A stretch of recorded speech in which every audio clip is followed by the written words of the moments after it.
টানা শীতে ফসলের ব্যাপক ক্ষতিসহ শীতজনিত রোগে আক্রান্ত হচ্ছে শিশু ও বৃদ্ধরা। বিস্তারিত জানাচ্ছেন ফেরদৌস হাসান।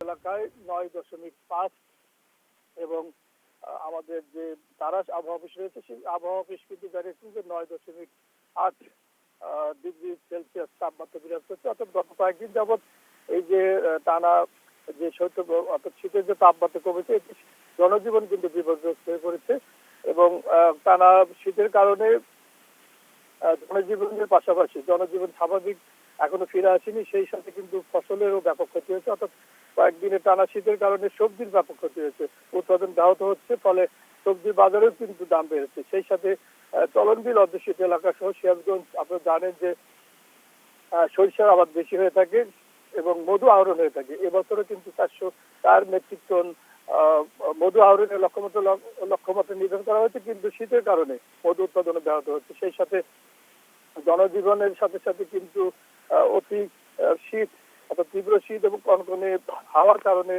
সিরাজগঞ্জের যে শিশু এবং বৃদ্ধরাও কিন্তু বিভিন্ন শীতজনিত রোগে আক্রান্ত হচ্ছে। সেই সাথে গবাদি পশুদেরও কিন্তু যারা গৃহপালিত পশু পালন করেন তারাও কিন্তু বিপদে পড়েছে। সব মিলে সিরাজগঞ্জে এই যে গত কয়েকদিনের টানা যে শীত অর্থাৎ যে তাপমাত্রা যে অব্যাহত রয়েছে এতে কিন্তু জনজীবন বিপর্যস্ত হয়ে পড়েছে এবং আবহাওয়া জানিয়েছেন যে এটি কিন্তু আরো বেশ কয়েকদিন অব্যাহত থাকবে। ফলে এখনো জনজীবন স্বাভাবিক হতে বেশ কয়েকদিন সময় লাগবে বলে আবহাওয়া অফিস সূত্রে কিন্তু আমরা নিশ্চিত হয়েছি। এই ছিল সিরাজগঞ্জ